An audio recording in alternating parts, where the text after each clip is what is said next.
Thank you again for joining us for our weekly virtual town hall. And today I am extremely pleased to be joined by Ms. Marta Prada Peláez, who is the president and CEO of the Family Violence Prevention Services here in San Antonio.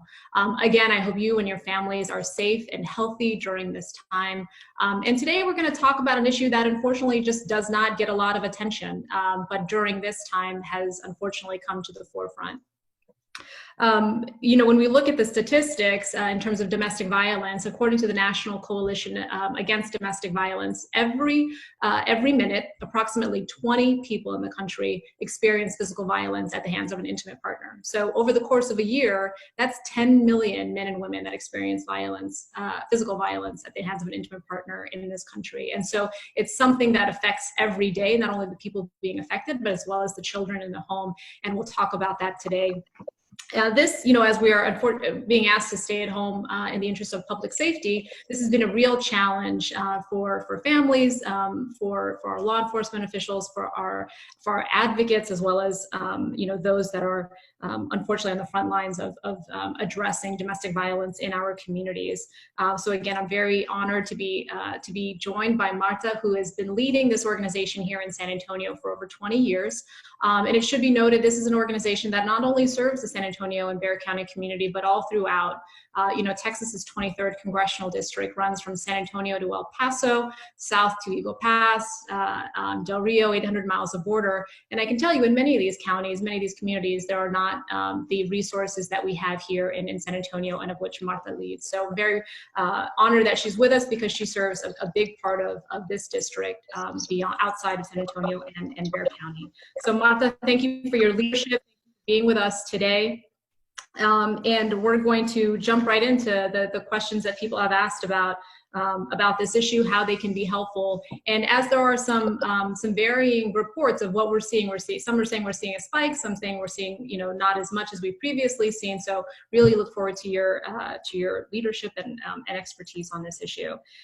Before we start though, some of you might be saying, well, why are we talking about this? Why are you, who's running for federal office, talking about this issue? Well, this is not just an issue that is addressed by leaders like Marta. There is, for example, federal legislation. It's called the Violence Against Women Act, right? That was originally passed in 1994, has traditionally been passed on a bipartisan basis, but unfortunately has been stalled in the Senate. And so each time they renew or they authorize funding for this, they try to make it a little bit better, right? Based on new information that we have and ways that we know we can work to protect more victims of domestic violence. And so at this point, it has passed the House, and unfortunately it's being stalled in the Senate, and they won't take it up for a vote. And we'll talk a little bit about why that is. But when we talk about elections having consequences, it's absolutely on issues like this, right? Where one group is holding it up because they, frankly, I'm going to call it like it is, they think people that have histories of domestic violence should still have access to weapons.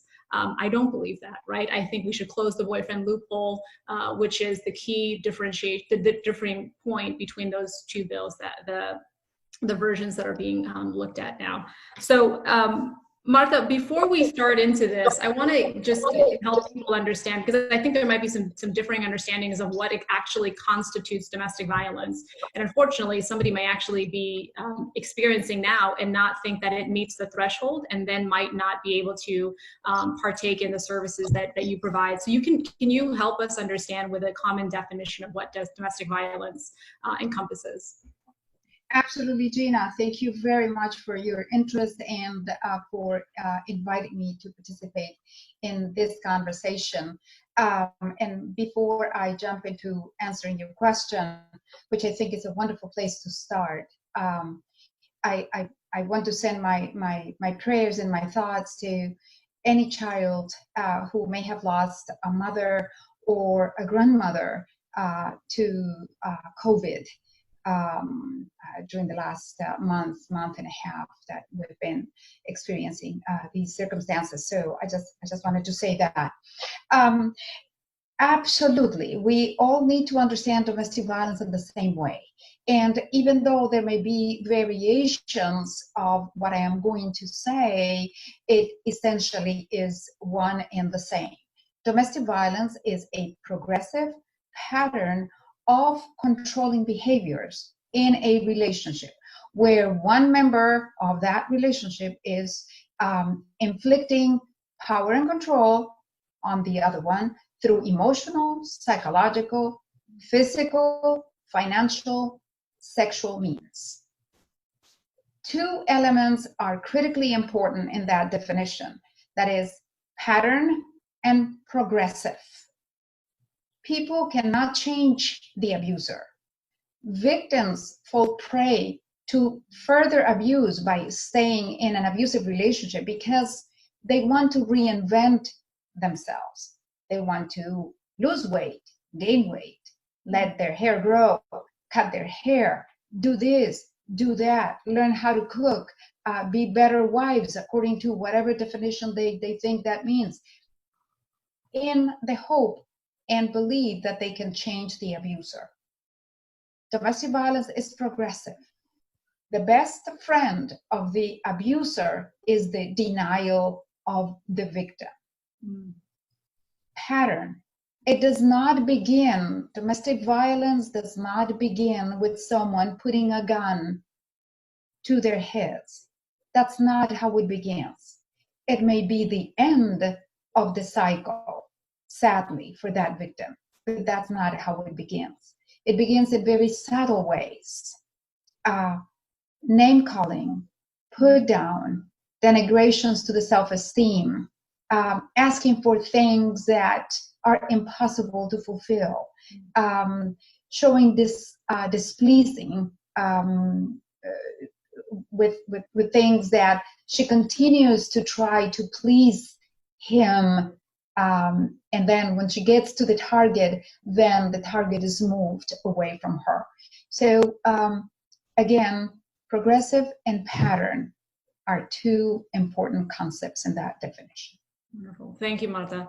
Can you talk a little bit about the services that you provide at the Family Violence Prevention Service, the services that you provide there, as well as, can you help us also understand how inclusive it is, right? Is this also open to men? Is this also open to the LGBTQ community and so forth? Absolutely.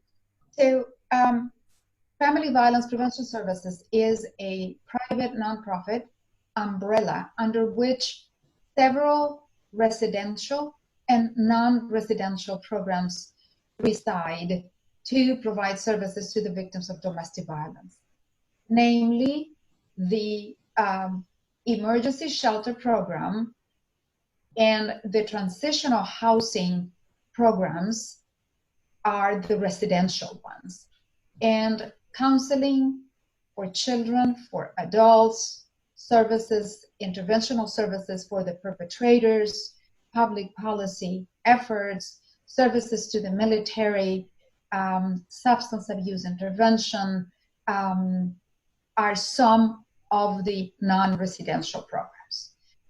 We have been in place providing these services for some of these services because we began with the shelter aspect of our services almost 44 years ago, when the term domestic violence wasn't even coined.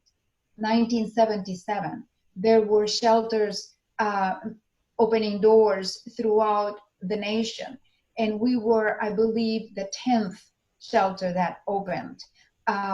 In that year, Safe Place in Austin opened, and 9 months later, we opened a very small house to provide services, respite, for maybe 2-3 days to women and children who were having some problems in their homes and in their relationships. Again, the term domestic violence and everything that it encompasses and that we understand today was not even coined. It did not exist. Since then we have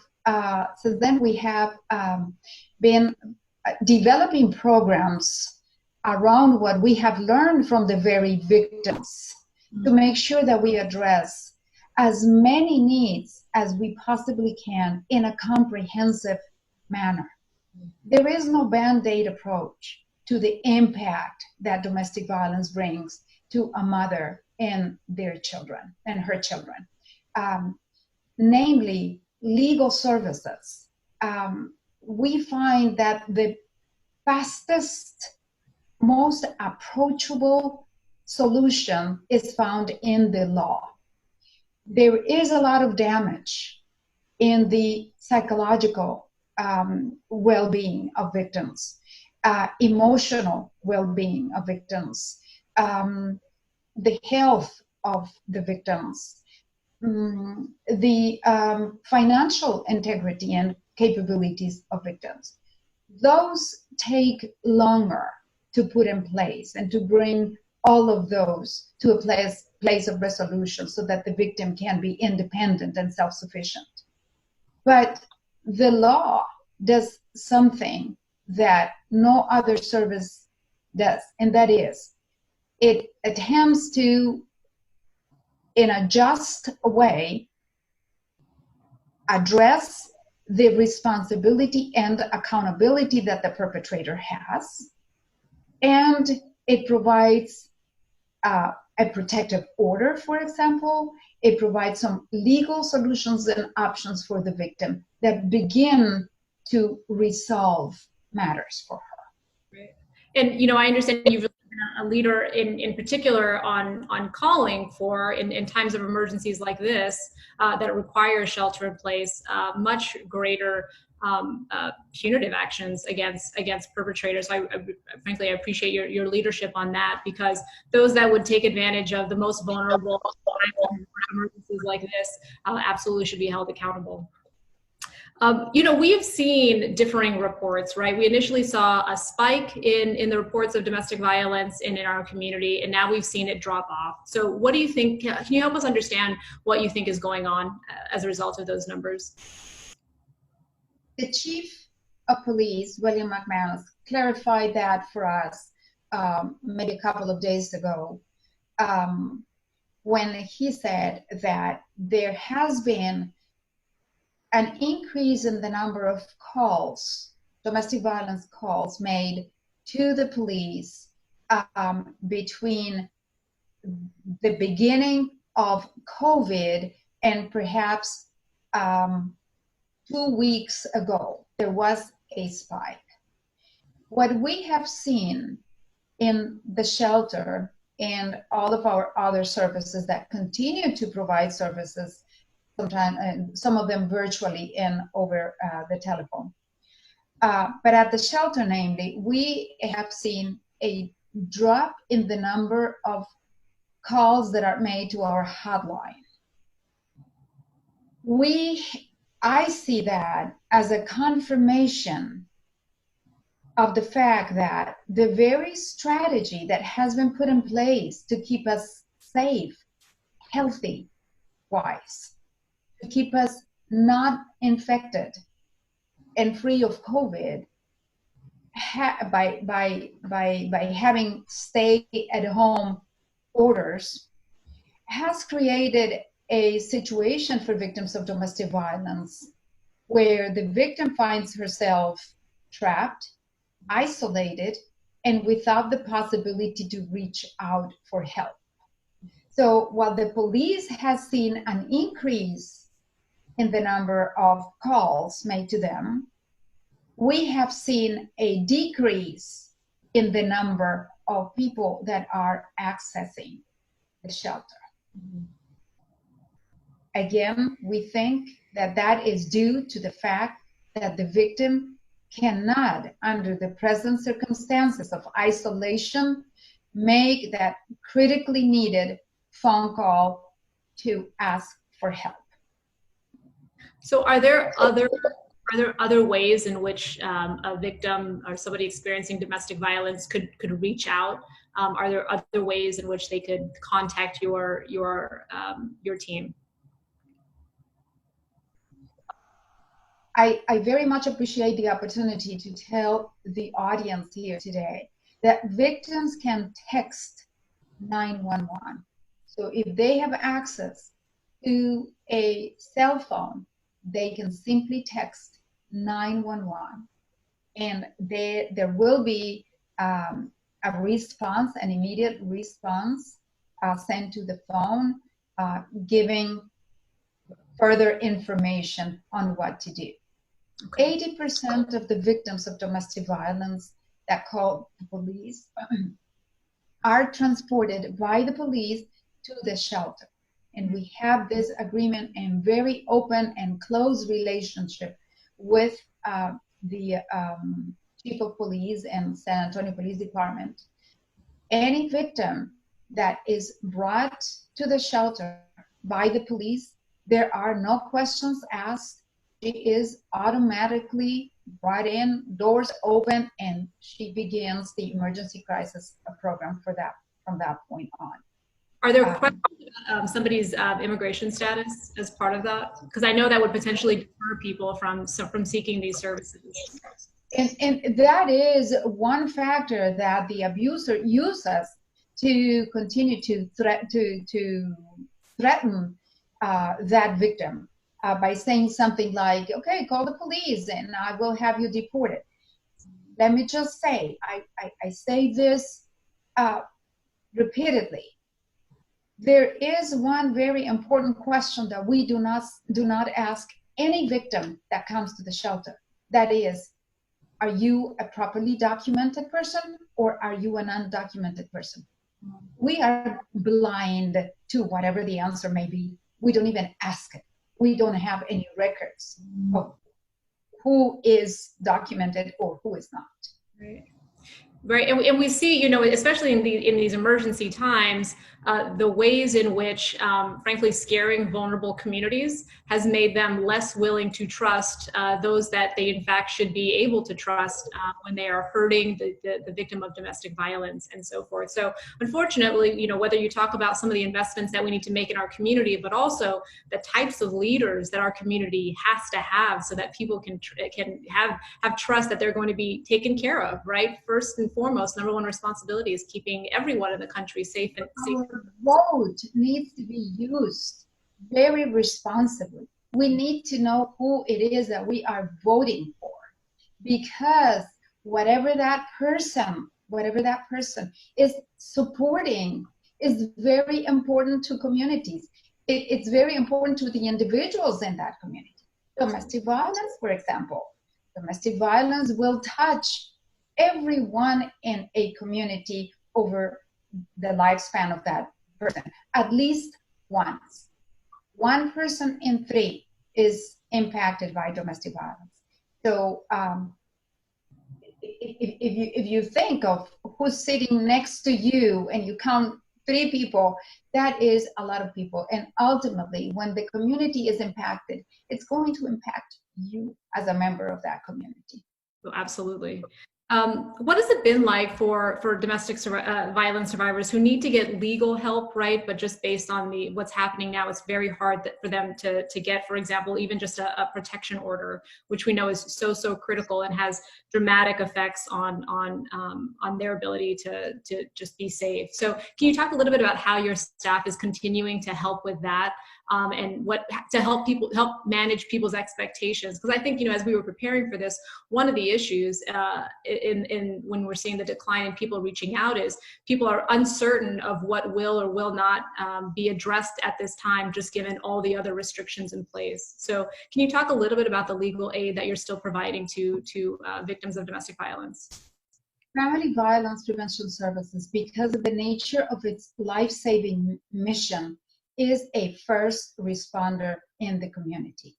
We have not stopped, even under the present circumstances, we have not stopped any of our programs delivering services, including legal services.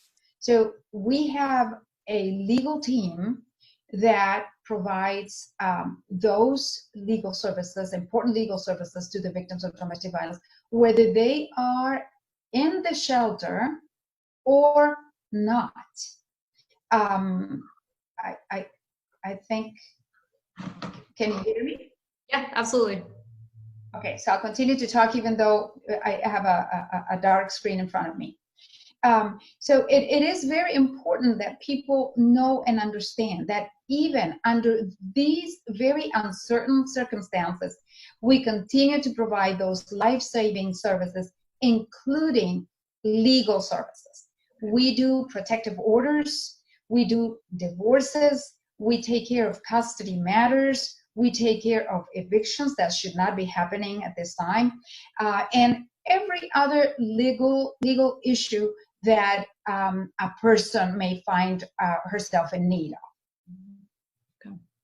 You talk, we mentioned earlier about the effect that this has on children, the lasting effects on this. And I think just by one estimate, a child that experiences violence is twice as likely to perpetuate violence themselves when they grow older. Can you talk a little bit about the resources that you have available at your facility specifically for young people?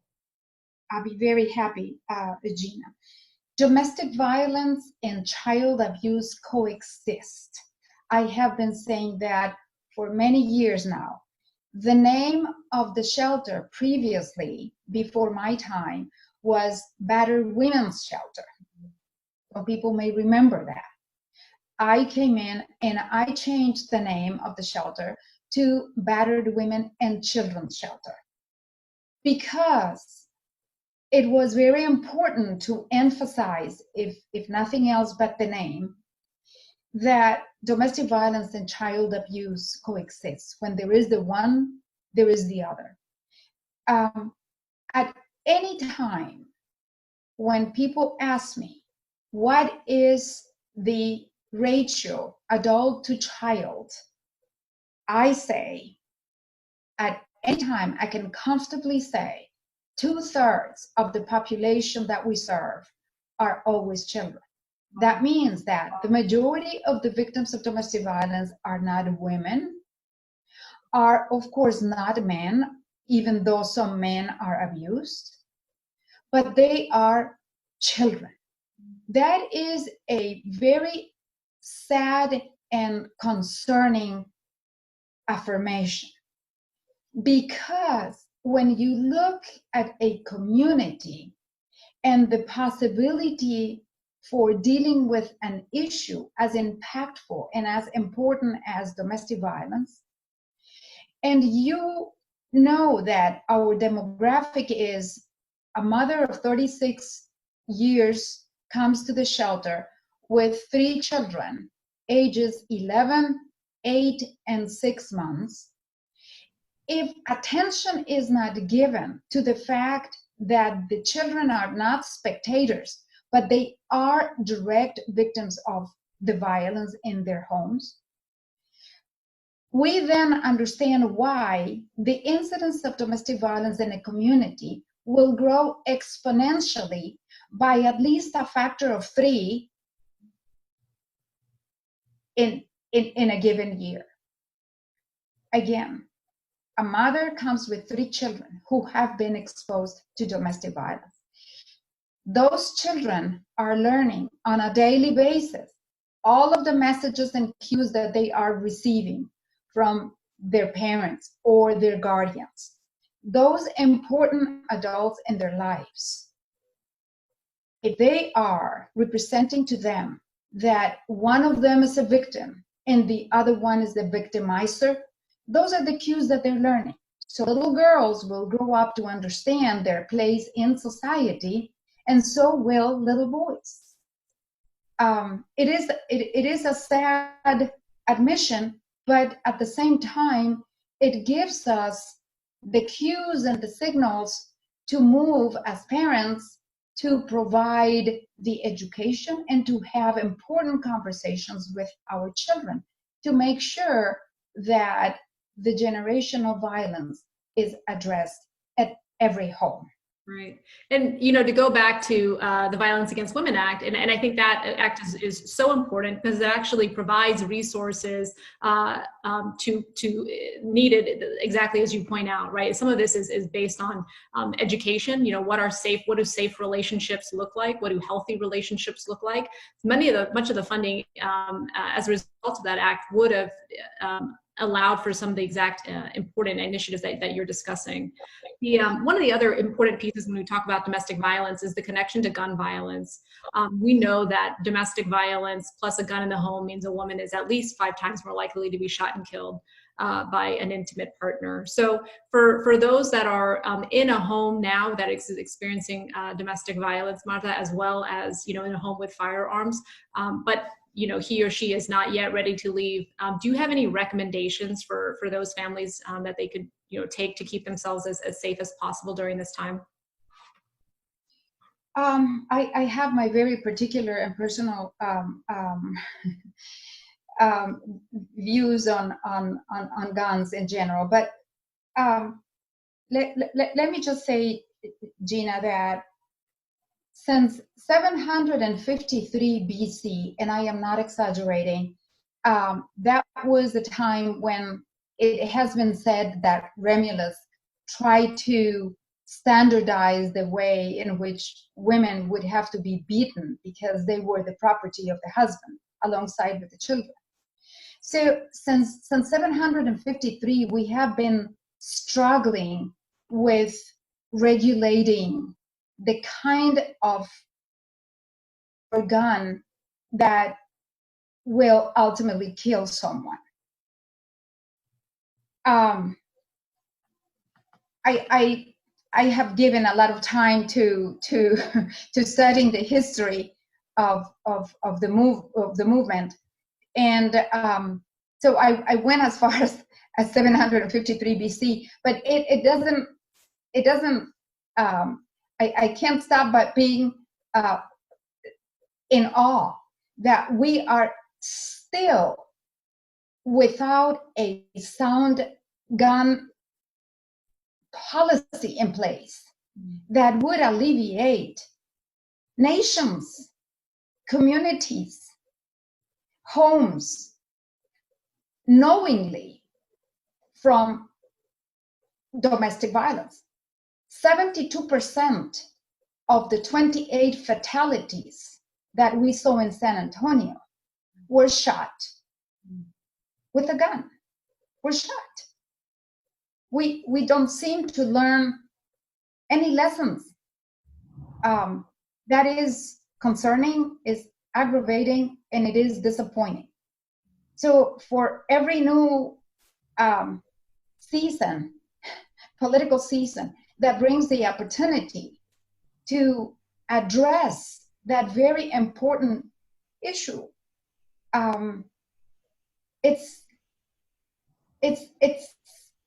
we need to look at the hope that there is behind that opportunity and be able to vote for the right persons that will take on the issue and seriously address it.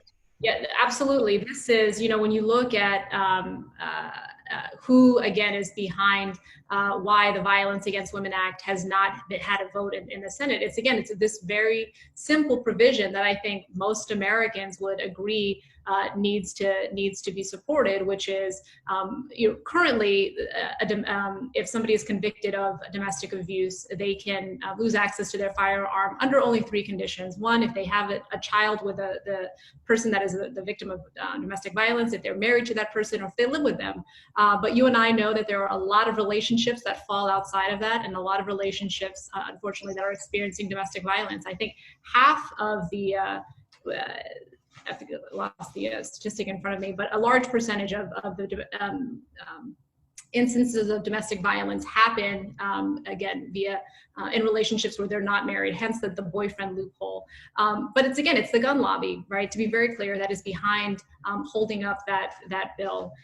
So to your point about who we're voting for, what they support. And I think, Gina, that it is no less than immorality to allow issues like this to be politicized. Sure, These absolutely. issues should never be politicized.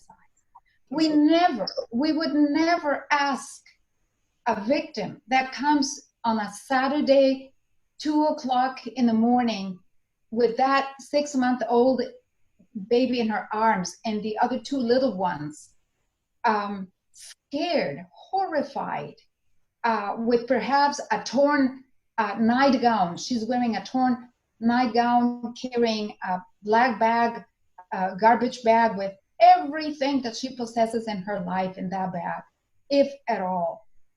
It would never occur to us to ask what her political affiliation is.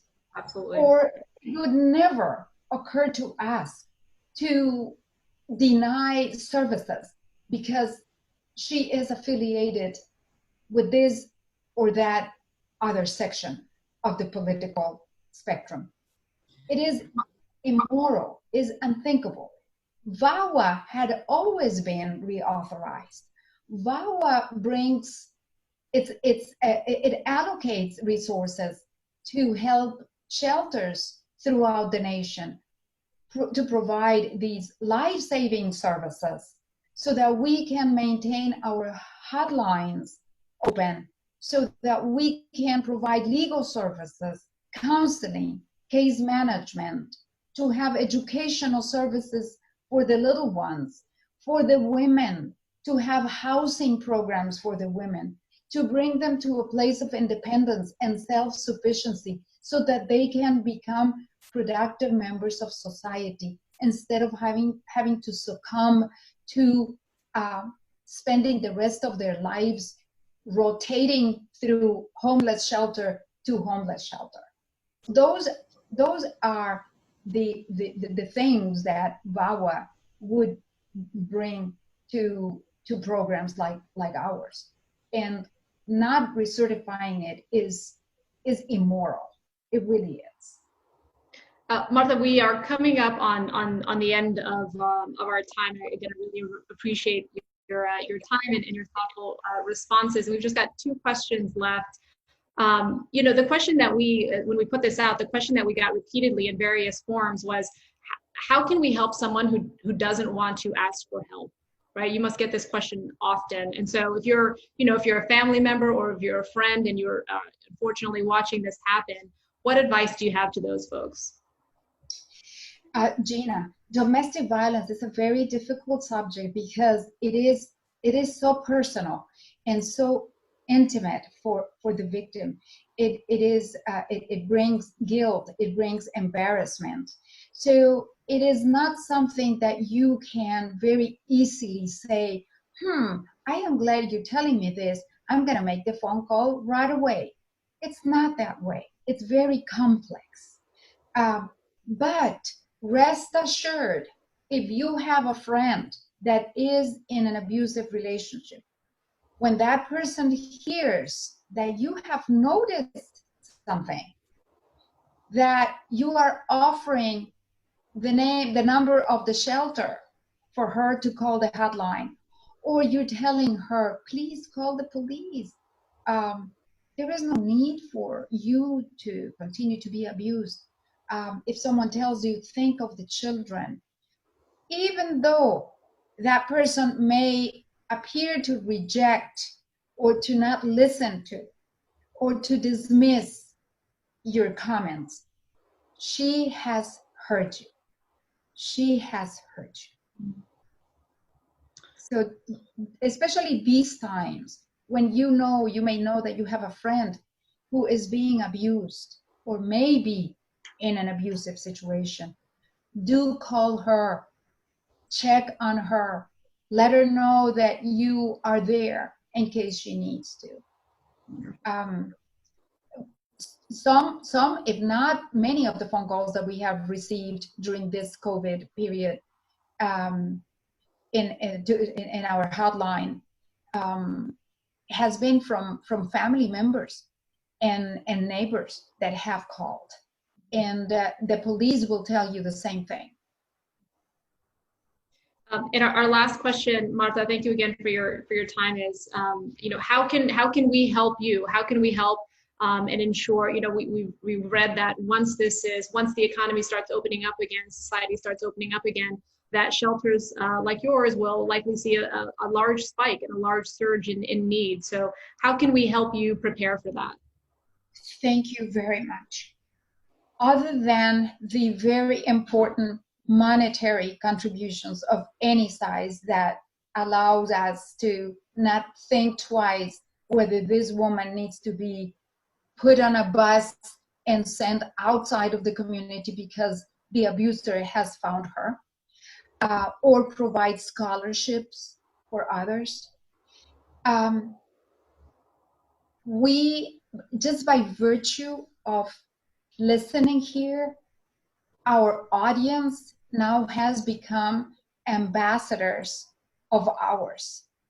You can, now that you understand and know the definition of domestic violence, you have a more complete or less incomplete perspective on how impactful domestic violence is in your community. So have these conversations with your friends. Again, don't expect readiness and acceptance. Don't expect people jumping off their chairs and to make those important phone calls. But the message has been delivered. The conversations have been had. Generational violence. We need to have those conversations with our children to make sure that the children grow up expecting respect so that they can expect it and give it as they grow up and they become mothers or fathers themselves. Please be aware, this is not my shelter. This is not the staff's or the board's shelter. This is the community's shelter. It belongs to all of us. And we consider ourselves being in the business to get out of business. I would love to be out of business because there is no demand for our services. Well, thank you. I'm going to share your phone number and your website for folks to be able to reach out to you, but also provide assistance if they're able. Absolutely. I can give it right here, 210-733-8810. That is the hotline. Wonderful. Well, Marta, thank you again so much for your time. It's really and certainly the issue that we're but as you point out, so much of this is also related on so many other socioeconomic factors that, to your point, we need somebody fighting for our communities, for our education, for our healthcare, for our law enforcement, right? That treats everyone with dignity and respect, but most, in particular, our most vulnerable. So thank you, Marta, for your time, for your leadership, and thank you all for joining us. Again, we will share this, we'll caption this in Spanish. It'll be available on our Facebook page as well as our webpage tomorrow. And thank you for joining us, and I hope you and your family continue to stay safe and healthy during this time. Take care. Thank you, everybody. Thank you, Gina, very much, very much.